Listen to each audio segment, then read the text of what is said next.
شہزادہ انور نے مزید باتوں میں وقت ضائع کرنا مناسب نہ سمجھا اور اپنی بھابھی اور بھائی سے رخصت چاہی۔ وہ دونوں بھی بگی میں سوار ہو گئے اور یہ قافلہ پھر اپنے سفر پر روانہ ہو گیا۔ شہزادی افشاں دیر تک کھڑکی میں سے ہاتھ ہلا ہلا کر شہزادہ انور کو خدا حافظ کہتی رہی، اور جب وہ لوگ کافی دور نکل آئے تو اس نے ایک طویل سانس لے کر کھڑکی کا پردہ برابر کر دیا۔ گلو سر جھکائے کسی سوچ میں گم بیٹھا تھا۔ تھوڑی دیر بعد اس نے اپنا سر اٹھایا اور بڑے بھولپن سے شہزادہ جاوید سے مخاطب ہوا۔ پیارے ابو، جب آپ میرے جتنے تھے تو آپ نے کتنے شیر پکڑے تھے؟ شہزادہ جاوید نے اسے قدرے کڑی نگاہوں سے گھورا اور بولا، بیٹے تمہیں کتنی مرتبہ سمجھایا ہے کہ جب دو بڑے بیٹھے ہوں تو چھوٹوں کو اپنی زبان بند ہی رکھنا چاہیے۔ شہزادی افشاں ہنس پڑی اور گلو نے سعادت مندی سے سر جھکا لیا۔ اپنی چہیتی اور لاڈلی بیٹی کی آمد کی خبر شاہ جمیل کو ملی تو وہ بے حد خوش ہوا۔ ملکہ ثریا اور شہزادی روحی نے بھی اس پر کافی خوشی کا اظہار کیا تھا۔ پھر شاہ جمیل نے اپنی بیٹی اور داماد کا شایانہ شان استقبال کرنے کے لیے تیاریوں کا حکم دے دیا۔ محل پر نیا رنگ و روغن کیا جانے لگا۔ شاہی باغ میں مزید کئی سو پھولوں کے پودے لگوائے گئے۔ محل میں ایک بہت بڑا کمرہ ان کے ٹھہرنے کے لیے تیار کیا گیا اور گلو کے لیے رنگ برنگی کھلونوں کے ڈھیر لگا دیے گئے۔ اس کے لیے باغ میں ایک بڑا سا جھولا بھی ڈالا گیا تھا۔ اس پر جھولنے سے بیسوں سونے کی گھنٹیاں سریلی آواز میں گنگنانے لگتی تھیں۔ پھر تمام تیاریاں جب مکمل ہو گئیں تو سب ہاتھ پر ہاتھ رکھ کر ان لوگوں کی آمد کا انتظار کرنے لگے، کیونکہ اس کے سوا اب کوئی کام ہی نہیں تھا۔ شہزادی روحی کو اپنی بہن سے بہت محبت تھی۔ وہ بھی بڑی بے چینی سے اس کا انتظار کر رہی تھی اور گن گن کر دن کاٹ رہی تھی۔ اس کے حساب کے مطابق اس کی بہن کے آنے میں صرف ایک دن باقی رہ گیا تھا۔ شہزادی روحی 16 سال کی ایک حسین و جمیل شہزادی تھی۔ اس کا رنگ روپ چاند کو شرماتا تھا۔ وہ ایک رحم دل اور ہنس مکھ لڑکی تھی۔ یہی وجہ تھی کہ سب لوگ اس سے بے حد محبت کرتے تھے۔ رات کا کھانا کھا کر شہزادی روحی تو سونے کے لیے اپنی خوابگاہ میں چلی گئی اور شاہ جمیل اور ملکہ ثریا ادھر ادھر کی باتیں کرنے لگے۔ باتیں کرتے کرتے اچانک شاہ جمیل کو اپنی ناک میں کچھ سوزش سی محسوس ہوئی۔ وہ ناک کو رگڑتے ہوئے تیز مشعل کی طرف دیکھنے لگا۔ اسے توقع تھی کہ شاید اس طرح چھینک آ جائے، مگر چھینک نہ آئی۔ وہ سر جھٹک کر ملکہ ثریا سے مخاطب ہوا، جہاں سورج کے اور بھی فوائد ہیں وہاں اس سے آسانی سے چھینک لینے میں بھی بڑی مدد مل جاتی ہے۔ ابھی ہمیں چھینک آ رہی تھی مگر نہیں آئی۔ اب ہمیں خدشہ ہے کہ اس چھینک کے رک جانے سے ہمارے سر میں درد ہو جائے گا۔ ملکہ ثریا نے کہا، آپ کو تو بس وہم ہو گیا ہے، بھلا چھینک کے رک جانے سے سر کے درد کا کیا واسطہ؟ شاہ جمیل نے اس کی بات کا کوئی جواب نہیں دیا اور چپ چاپ اپنی مسہری پر دراز ہو گیا۔ ملکہ ثریا شہزادی روحی کو دیکھنے کے لیے اس کے کمرے کی طرف چلی گئی۔ اس کا خیال تھا کہ شہزادی روحی بستر میں لیٹی کوئی کتاب پڑھ رہی ہوگی۔ ملکہ نے اسے رات کو زیادہ دیر تک جاگنے سے منع کر رکھا تھا، مگر جب وہ شہزادی روحی کے کمرے میں گئی تو وہ سو رہی تھی اور اس کے پپوٹے حرکت کر رہے تھے اور اس کے ہونٹوں پر ایک ہلکی سی مسکراہٹ تھی۔ شاید وہ کوئی خواب دیکھ رہی تھی۔ ملکہ ثریا دبے قدموں سے کمرے سے باہر نکل آئی۔ جب وہ واپس اپنی خوابگاہ میں پہنچی تو شاہ جمیل کھڑکی کی طرف دیکھ رہا تھا اور اس کے نتنے پھڑپھڑا رہے تھے۔ اچانک ملکہ ثریا نے ایک ہی زوردار آواز سنی۔ ایسا ہی محسوس ہوا تھا جیسے بالکل قریب ہی بادل اپنی زوردار آواز میں گرجے ہوں۔ اس کے کانوں میں سیٹیاں سی بجنے لگیں۔ اس نے گھبرا کر دروازے کی چوکھٹ پکڑ لی۔ یہ شاہ جمیل کی چھینک کی آواز تھی، جس کے زور سے کھڑکیوں کے پٹ کھلنے اور بند ہونے لگے تھے۔ مسہری کے سرہانے رکھی ہوئی گول میز کے 2 پائے بیچ میں سے ٹوٹ گئے۔ جس مسہری پر شاہ جمیل لیٹا ہوا تھا وہ کھسک کر کمرے کے دوسرے کونے میں پہنچ گئی تھی۔ کپڑوں اور زیورات سے بھری ہوئی الماری زمین پر اوندھی گر پڑی اور کمرے میں روشن چاروں مشعلیں بھٹک کر بجھ گئیں۔ کمرے میں گہرا اندھیرا چھا گیا تھا۔ ملکہ ثریا کے اوسان جب کچھ بحال ہوئے تو وہ قدرے تیز آواز میں بولی، آپ کو چھینک لینے میں کچھ احتیاط سے کام لینا چاہیے تھا۔ روحی ابھی ابھی سوئی ہے، اٹھ جائے گی۔ پھر ملکہ ثریا نے چاروں مشعلیں خود ہی روشن کیں۔ کیونکہ تمام کنیزیں اور غلام سونے کے لیے جا چکے تھے۔ جب کمرے میں روشنی ہوئی تو ملکہ ثریا کو کمرے میں پھیلی ہوئی ابتری کا علم ہوا۔ اس نے حیران ہو کر شاہ جمیل کی طرف دیکھا، مگر پھر اس کے منہ سے ایک چیخ نکلتے نکلتے رہ گئی۔ وہ خوف اور حیرت سے مسہری پر بیٹھے ہوئے اس بنمانس کی طرف دیکھ رہی تھی، جس کے جسم پر شاہی پوشاک موجود تھی اور سر پر تاج رکھا ہوا تھا، اور اس کے لمبے لمبے سفید دانت چمک رہے تھے۔ ملکہ ثریا دم بخود کھڑی تھی۔ وہ اس اسرار کو سمجھنے سے قاصر تھی کہ اس کی سمجھ میں نہیں آ رہا تھا یہ سب کیا ہو رہا ہے۔ وہ آنکھیں پھاڑے اس بنمانس کو دیکھ رہی تھی، جس نے اس کے شوہر شاہ جمیل کا لباس زیبتن کیا ہوا تھا۔ اچانک بنمانس نے اپنی جگہ سے حرکت کی اور مسہری سے نیچے اتر آیا۔ تبھی ملکہ ثریا کو اس سے بے انتہا خوف محسوس ہوا۔ وہ گھومی اور چاہتی ہی تھی کہ وہاں سے بھاگ جائے، مگر بنمانس کی آواز نے اس کے قدم روک لیے۔ روحی کی امی، ہم سے مت ڈرو، ہم تمہارے شوہر شاہ جمیل ہیں۔ ملکہ ثریا تیزی سے گھوم کر دوبارہ اس بنمانس کو دیکھنے لگی، جو اب اپنے سر پر سے تاج اتار کر اپنی کھوپڑی کھجانے لگا تھا۔ یہ سب کیا ہے؟ ملکہ ثریا نے روحان سی ہو کر پوچھا۔ یہ سب اس نامعقول چھینک کا کیا دھرا ہے، جس نے اس کمرے کی تمام خوبصورتی کو خاک میں ملا کر اسے کھنڈرات کی شکل دے دی ہے، اور اسی چھینک نے ہمیں بادشاہ سے بنمانس بنا دیا ہے۔ شاہ جمیل نے بے بسی سے کہا۔ اب کیا ہوگا؟ یہ جادو کی چھینک تو ہمیں بڑی دشواریوں میں مبتلا کر گئی ہے، ملکہ ثریا پریشانی سے بولی۔ اتنے میں شہزادی روحی بھی آنکھیں ملتے ہوئے وہاں پہنچ گئی۔ اس بھیانک چھینک کی وجہ سے اس کی آنکھ بھی کھل گئی تھی۔ اس نے جو اپنی ماں کو ایک خوفناک بنمانس سے باتیں کرتے ہوئے دیکھا تو وہ ہکا بکا رہ گئی اور ڈر گئی اور کئی قدم پیچھے ہٹ گئی۔ شاہ جمیل نے بڑے دکھ بھرے لہجے میں کہا، روحی بیٹی، ہم سے خوفزدہ مت ہو، ہم تمہارے بدنصیب باپ ہیں۔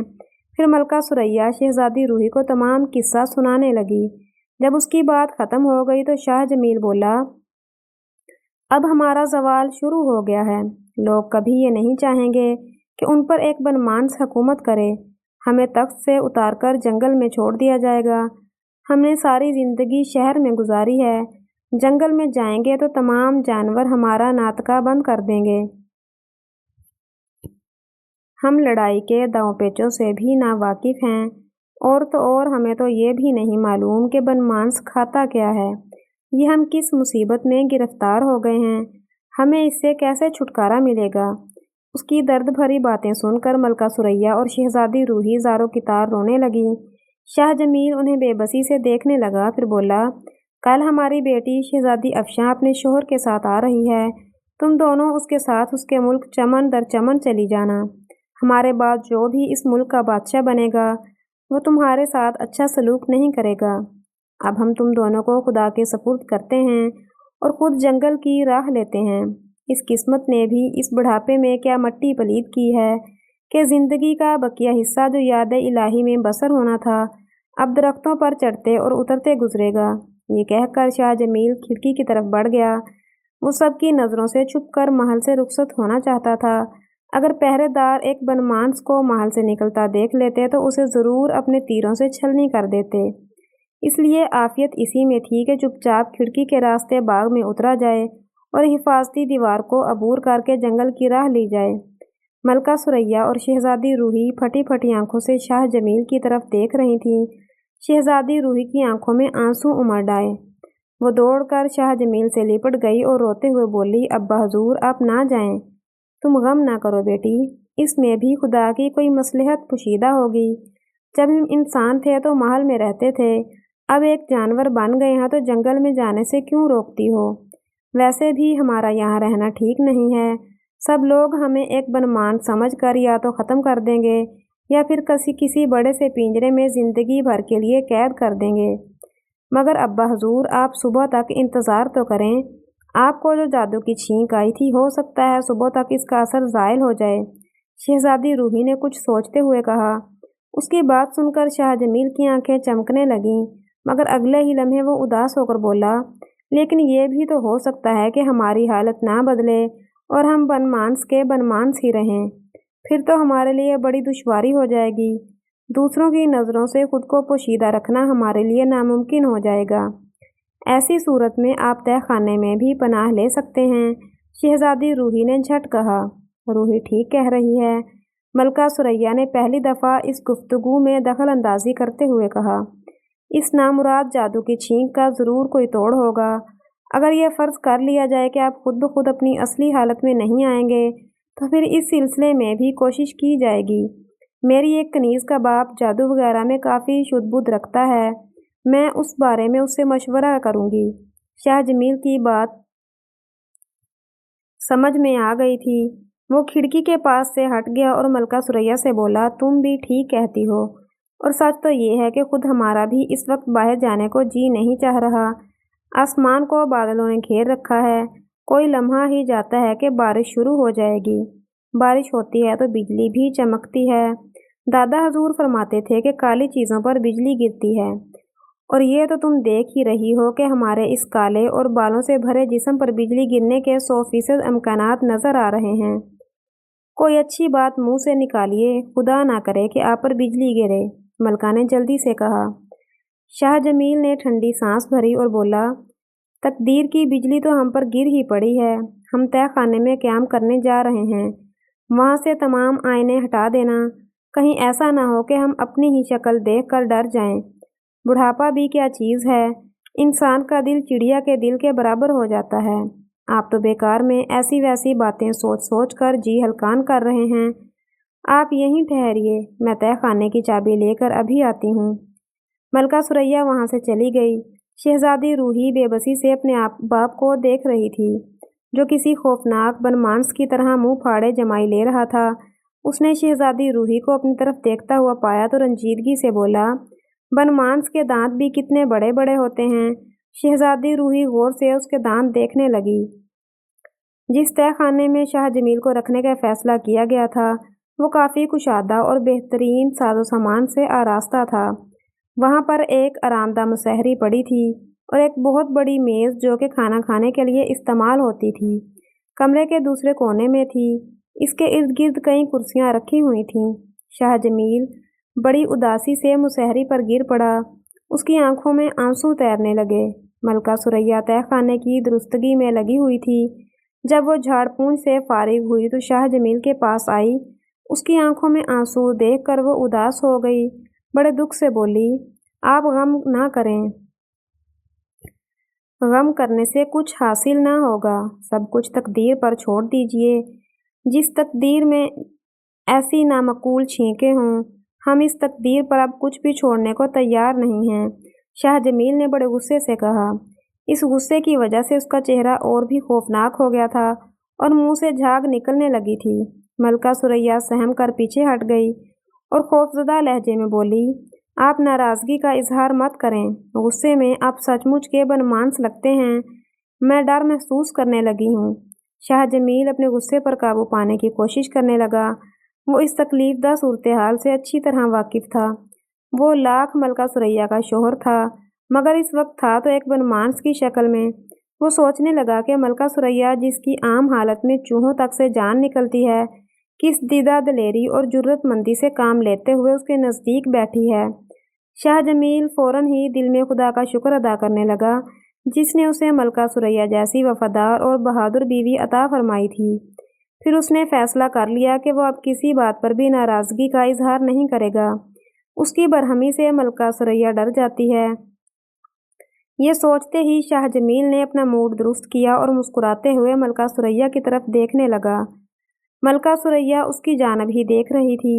اسے مسکراتے دیکھ کر وہ خوف سے تھر تھر کانپنے لگی، پھر اسی طرح کانپتے ہوئے بولی، آپ مجھے ایسے کیوں دیکھ رہے ہیں؟ کیا مجھ سے کوئی غلطی ہو گئی ہے؟ شاہ جمیل بھنا کر بولا، کیا مطلب ہے تمہارا؟ میں تو مسکرا رہا تھا۔ پھر چند لمحوں بعد وہ ایک آہ بھر کر بولا، مگر تم کیا جانو کہ بنمانس کیسے مسکراتے ہیں؟ تم نے تو بنمانسوں کو صرف تصویروں میں ہی دیکھا ہے۔ ملکہ ثریا شرمندہ سی ہو گئی۔ شاہ جمیل کسی گہری سوچ میں غرق ہو گیا۔ چند لمحے بعد اس نے سر اٹھایا اور پرجوش لہجے میں بولا، واہ، ہم نے بھی کس پائے کا دماغ پایا ہے۔ پیاری ملکہ، ہمارے ذہن میں ایک ترکیب آئی ہے جس کی مدد سے ہم دوبارہ اپنی اصلی شکل میں آ سکتے ہیں۔ اس کی بات سن کر ملکہ ثریا حیرت سے چونک پڑی اور بےتابی سے بولی، مجھے بھی بتائیے وہ کیا ترکیب ہے؟ شاہ جمیل نے کہا، ایک چھینک سے ہم بنمانس بن گئے تھے، اگر ہم کوشش کر کے دوسری چھینک لے آئیں تو یقیناً اپنی اصلی شکل میں آ جائیں گے۔ ہمارے ذہن کو داد دو ملکہ، کیسی کیسی تدبیریں سوچتا ہے۔ ملکہ ثریا سیدھی سادی عورت تھی، اس کے بھی دل کو یہ بات لگ گئی۔ اس نے تعریفی نظروں سے شاہ جمیل کو دیکھا اور ڈھونڈ ڈھانڈ کر ایک تنکا لے آئی، جسے شاہ جمیل اپنی ناک میں پھرانے لگا تاکہ اسے چھینک آ جائے۔ چند ہی لمحے گزرے تھے کہ برے برے سے منہ بنانے کے بعد اس کے نتنے پھولنے پچکنے لگے اور اس کا منہ چھینک لینے کے لیے کھل گیا۔ ملکہ ثریا اطمینان سے اپنی جگہ کھڑی تھی، اسے توقع تھی کہ اس بار والی چھینک زیادہ بلند نہیں ہوگی، مگر اس کا یہ خیال غلط ہی نکلا تھا۔ شاہ جمیل کی یہ چھینک بھی بہت زوردار تھی۔ تہہ خانے کا مضبوط دروازہ چوکھٹ سمیت اندر آن گرا تھا۔ کھانے کی میز اور اس کے ارد گرد رکھی کرسیاں پٹ پٹ فرش پر گر گئی تھیں۔ مسحری کی ایک پٹی ٹوٹ گئی اور اس کے سراہنے کا تختہ چٹک گیا۔ تہہ خانے میں روشن کی 6 شمعیں ایک دم یوں بجھ گئیں جیسے ان کے اوپر پانی ڈال دیا گیا ہو۔ ملکہ ثریا کا بھی کافی برا حال تھا۔ کچھ دیر تک تو وہ یہی سمجھتی رہی کہ فضا میں پرواز کر رہی ہے، مگر جب کچھ وقت گزر گیا اور وہ سوچنے سمجھنے کے قابل ہوئی تو اس نے اپنے آپ کو فرش پر پڑے پایا۔ اس کا سر بری طرح دکھ رہا تھا، مگر وہ پھر بھی خوش تھی کہ اس کا شوہر ٹھیک ہو گیا ہوگا۔ وہ دونوں ہتھیلیاں فرش پر ٹکا کر اٹھی اور گھپ اندھیرے میں آنکھیں پھاڑتے ہوئے بولی، مبارک ہو، اب تو آپ ضرور اپنی اصلی حالت میں آ گئے ہوں گے۔ اچھی ملکہ، اب ہم بنمانس تو نہیں، مگر پتہ نہیں کیا بن گئے ہیں۔ شاہ جمیل کی بھرائی ہوئی آواز اندھیرے میں گونجی، تم دیکھ رہی ہو کہ تہہ خانے میں کس قدر اندھیرا ہے، مشعلوں کو روشن کرو تو ہم اپنا جائزہ لیں کہ کیا تھے اور کیا بن گئے۔ ملکہ ثریا کا دل دھک سے رہ گیا، اس کی ساری امیدوں پر پانی پڑ گیا۔ وہ مشعل جلانے کے لیے اٹھی اور اس کے ذہن میں ایک ہی سوال تھا کہ اب اس کے شوہر نے کس چیز کا روپ دھارا ہے۔ جب شاہ جمیل بنمانس کے روپ میں تہہ خانے میں منتقل ہو گیا تو اس نے شہزادی روحی کی پریشانی کا اندازہ لگاتے ہوئے اسے وہاں سے بہلا پھسلا کر اس کے کمرے میں بھیج دیا تھا اور یہ تلقین کر دی تھی کہ وہ چپ چاپ جا کر اپنے بستر پر سو جائے، مگر جس کا باپ ایک عجیب و غریب قسم کی چھینک سے بنمانس بن گیا ہو، اسے بھلا نیند کس طرح آ سکتی تھی؟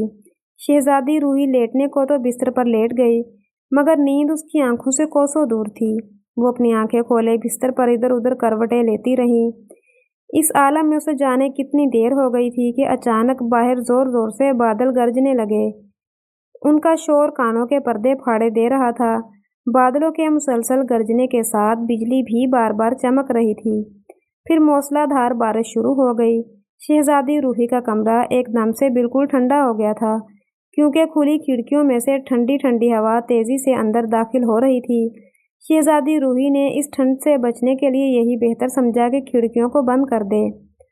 وہ بستر سے اٹھی اور پھر وہ ابھی پاؤں میں سلیپر ڈال ہی رہی تھی کہ اچانک کھڑکی کے راستے کوئی چیز زور سے فرش پر آ گری۔ شہزادی روحی خوف کے مارے اچھل پڑی اور ابھی وہ تھر تھر کانپنے کی کوشش کر ہی رہی تھی کہ کھڑکی میں سے ایک بونے کا سر نظر آیا۔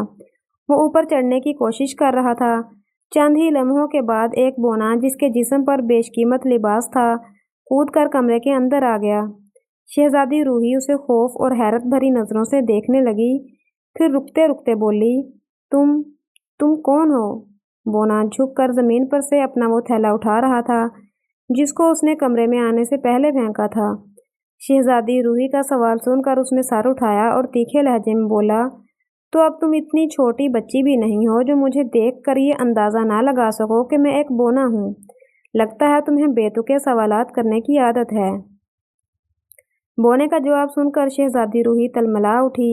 وہ ابھی کچھ کہنے کا ارادہ کر ہی رہی تھی کہ بونا اس سے پہلے ہی بول اٹھا، میں ایک ضروری کام سے جا رہا تھا کہ اچانک ہی بارش شروع ہو گئی، اس لیے مجبوراً مجھے تمہارے محل میں پناہ لینے کی ضرورت پڑ گئی۔ جیسے ہی بارش تھمے گی میں دوبارہ اپنے سفر پر روانہ ہو جاؤں گا۔ دراصل میرے محل میں میری بیوی میرا انتظار کر رہی ہے۔ میری نئی شادی ہوئی ہے اور میری بیوی کی فرمائش ہے کہ میں اسے کوئی بہت ہی حسین اور خوبصورت کنیز لا کر دوں جو اس کے روزمرہ کے کاموں کو بھی انجام دے اور باتیں کر کے اس کا دل بھی بہلائے۔ تو کیا تم بونوں کے بادشاہ یا شہزادے ہو؟ شہزادی روحی نے حیرت بھرے لہجے میں پوچھا۔ بونا چون کر اسے دیکھنے لگا، پھر خشک لہجے میں بولا، شہزادی زبان کو لگام دو، کیا میرے چہرے کے کسی بھی حصے سے یہ پتہ چلتا ہے کہ میں کہیں کا بادشاہ یا شہزادہ ہوں گا؟ چہرے مہرے سے تو تم جوتے گانٹنے والے معلوم دیتے ہو۔ شہزادی روحی بھنا کر بولی، مگر ایک بات تو بتاؤ، تم بادشاہ اور شہزادے کا ذکر سن کر اتنے غصے میں کیوں آ گئے تھے؟ یہ ایک بہت لمبی کہانی ہے، بس اتنا سن لو کہ پہلے میں پرستان میں رہا کرتا تھا۔ ایک روز میری وہاں کے شہزادے سے کھیلتے کھیلتے لڑائی ہو گئی۔ اس کی شکایت پر اس کے باپ نے مجھے پرستان سے نکلنے کا حکم دیا۔ مجھے مجبوراً وہاں سے نکل کر ملک چمن در چمن میں بونوں کی بستی میں رہائش اختیار کرنا پڑی۔ جب سے مجھے بادشاہوں اور شہزادوں سے سخت چڑ ہے۔ شاید تم نے مجھ پر بادشاہ اور شہزادے کا شبہ اس لیے کیا تھا کہ میں محل میں جو رہتا ہوں، مگر شہزادی جس کے پاس پیسہ ہوتا ہے وہ ایک محل تو کیا 10 محل بھی بنوا سکتا ہے۔ تم نے درست اندازہ لگایا تھا کہ میں جوتے گانٹنے والا معلوم دیتا ہوں۔ دراصل 3 سال پہلے میں جوتے بنانے اور ان کی مرمت کا کام کرتا تھا۔ میں وہی موچی کا موچی رہتا اگر ایک روز اتفاق سے میرے پاس ایک رحم دل شخص نہ آتا۔ اس نے مجھ سے اپنے لیے جوتے بنوائے اور جب جوتے بن کر تیار ہو گئے تو میری اعلیٰ کارکردگی کی وجہ سے وہ اتنا خوش ہوا کہ مجھے 5 چڑیاؤں کا ایک پنجرا دے گیا۔ یہ چڑیا جادو کی تھی اور صبح دوپہر شام کھانے سے پہلے اور کھانے کے بعد ایک ایک سونے کا انڈا دیتی تھی۔ میں نے وہ انڈے جمع کرنے شروع کر دیے اور بہت جلد امیر کبیر بن کر عیش سے زندگی بسر کرنے لگا۔ پھر اسی عرصہ میں میری شادی ہو گئی۔ مجھے اپنی بیوی سے بہت محبت ہے۔ اس کی فرمائش پر میں ملک چمن در چمن سے چل کر تمہارے ملک میں آیا ہوں۔ میں نے سنا تھا کہ یہاں پر افضل نامی غلاموں اور کنیزوں کا ایک سوداگر رہتا ہے۔ اس کے پاس ایک نہایت حسین و جمیل کنیز ہے۔ میں ابھی اسی سوداگر سے مل کر آ رہا ہوں اور مجھے بڑے افسوس کے ساتھ کہنا پڑ رہا ہے کہ میں اس کنیز کو خریدنے میں ناکام رہا ہوں، کیونکہ اس سوداگر نے پرسوں ہی اپنی اس کنیز سے شادی کر لی ہے۔ شہزادی روحی کھلکھلا کر ہنس پڑی۔ ہنستے ہوئے بولی، اب تو تمہیں خالی ہاتھ گھر جانا پڑے گا۔ تمہاری بیوی تو تم سے ناراض ہو جائے گی، ہو سکتا ہے تم سے بھی لڑ پڑے۔ شہزادی روحی کی بات سن کر بونا خاموش ہو گیا۔ یہ حقیقت تھی کہ بغیر کسی خادمہ کو ساتھ لیے وہ گھر جانا نہیں چاہتا تھا۔ اس نے اپنی بیوی سے وعدہ کیا تھا کہ وہ ضرور اپنے ساتھ ایک بہت خوبصورت خادمہ کو لے کر آئے گا۔ اب اگر وہ خالی ہاتھ گھر جاتا تو اسے بیوی کے سامنے شرمندگی اٹھانا پڑتی۔ اچانک اس کے ذہن میں ایک خیال آیا۔ وہ غور سے شہزادی روحی کو دیکھنے لگا، پھر دل میں بولا، اگر میں اس خوبصورت شہزادی کو خادمہ بنا کر اپنے ساتھ لے جاؤں تو میری بیوی بہت خوش ہوگی۔ یہ سوچ کر اس کے ہونٹوں پر مسکراہٹ پھیل گئی۔ شہزادی نے جو اسے مکاری سے مسکراتے دیکھا تو جھلا کر بولی، یہ تم کس بات پر مسکرانے لگے؟ ہر وقت دانت نکالنا اچھی بات نہیں ہوتی۔ بونے نے برا مانے بغیر کہا، شہزادی روحی، میری ایک بہت بڑی مشکل حل ہو گئی ہے۔ یہ کہہ کر وہ ہنسنے لگا اور شہزادی روحی اسے عجیب سی نظروں سے دیکھنے لگی۔ ملکہ ثریا کا خوف و دہشت کے مارے برا حال تھا۔ اس نے بڑی مشکلوں کے بعد شاہ جمیل کی دوسری چھینک سے بجھنے والی شمع روشن کی اور پھر جو کمرے میں نظر ڈالی تو سر پکڑ کر بیٹھ گئی۔ کمرے میں اب بنمانس کی بجائے ایک سیاہ رنگ کا بکرا کھڑا تھا۔ اس کے جسم پر شاہی پوشاک موجود تھی اور سینگوں میں ہیرے جواہرات سے مزین سونے کا تاج اٹکا ہوا تھا۔ اسے یہ جاننے میں قطعی کوئی دشواری نہیں ہوئی کہ یہ اس کا شوہر شاہ جمیل ہی ہے، جو دوسری جادو کی چھینک کی وجہ سے بنمانس سے بکرا بن گیا ہے۔ شاہ جمیل نے جو بکرے کے روپ میں کھڑا دیکھا، بڑی دردناک آواز میں کہا، ہم نے تو یہ سوچ کر دوسری چھینک لی کہ اس سے پہلی والی محنوس چھینک کا اثر ختم ہو جائے گا۔ ہمیں کیا پتا تھا کہ ہم اب بکرے بن جائیں گے۔ پیاری ملکہ، اب ہماری جان تمہارے رحم و کرم پر ہے، ہمیں کہیں چھپا دو۔ بقرہ عید بھی قریب ہے۔ بکرا چاہے کسی بھی رنگ کا ہو، قربانی کا ہی ہوتا ہے۔ اگر خدا نہ خواستہ ہم کسی کے بھی ہتھے چڑھ گئے تو فوراً ہی گلے پر چھری پھیر دی جائے گی۔ ملکہ روتے ہوئے بولی، اچھا، میں ابھی رسی لے کر آتی ہوں، آپ کو میں مسہری کے پائے سے باندھ دوں گی۔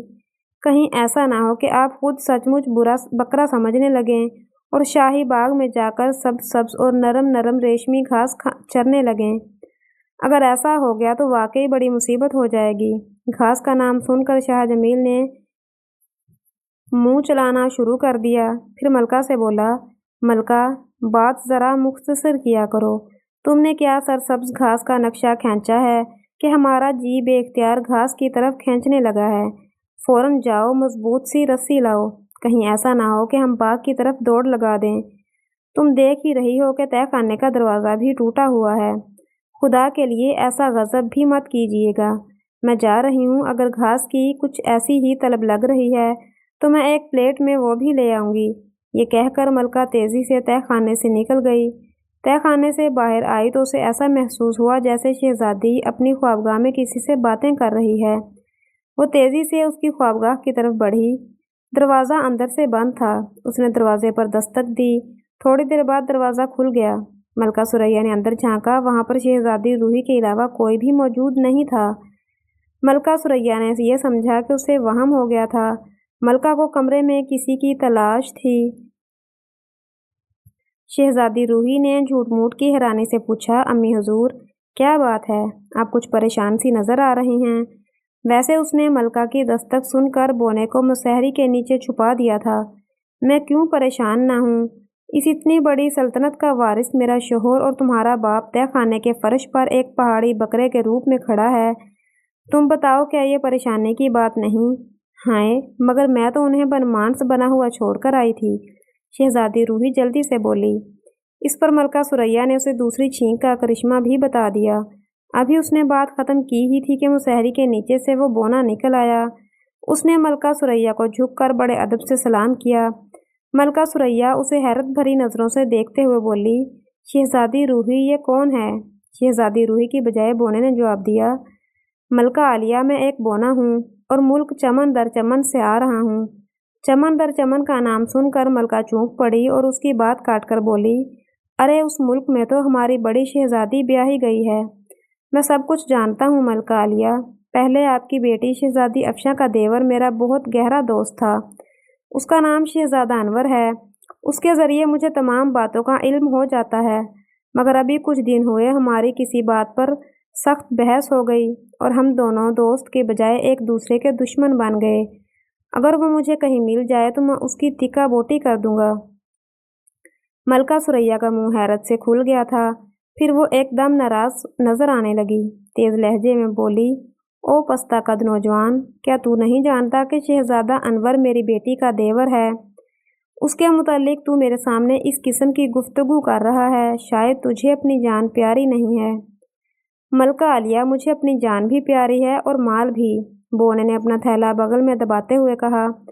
میری اور شہزادہ انور کی لڑائی اور دشمنی کو الگ رکھیے، مجھے ابھی ابھی آپ کی زبانی تمام باتوں کا علم ہو گیا ہے کہ کس طرح بادشاہ سلامت کو ایک چھینک آئی اور وہ بنمانس بن گئے، اور کس طرح دوسری چھینک نے انہیں ایک سیاہ بکرے میں تبدیل کر دیا ہے۔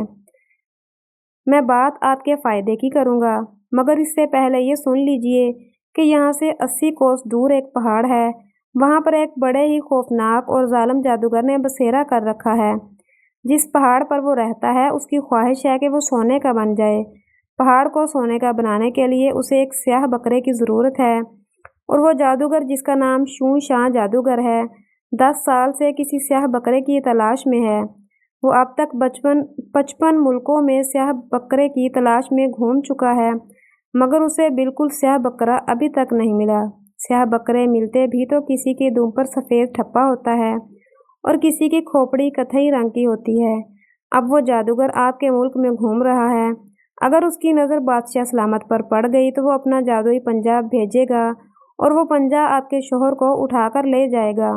شوں شاہ جادوگر کا پہاڑ تو سونے کا بن جائے گا، مگر آپ شوہر سے اور یہ بچی باپ سے محروم ہو جائے گی۔ بونے کی خوفناک باتیں سن کر ملکہ ثریا اور شہزادی روحی کی آنکھوں سے ٹپ ٹپ آنسو گرنے لگے۔ بونے نے ہمدردی سے کہا، معزز خواتین، رونے کی بالکل ضرورت نہیں، آنسو پونچھئے اور میری بات غور سے سنیے۔ اتفاق سے میرے پاس ایک ایسی چیز ہے جس کی بدولت بادشاہ سلامت ٹھیک ہو سکتے ہیں۔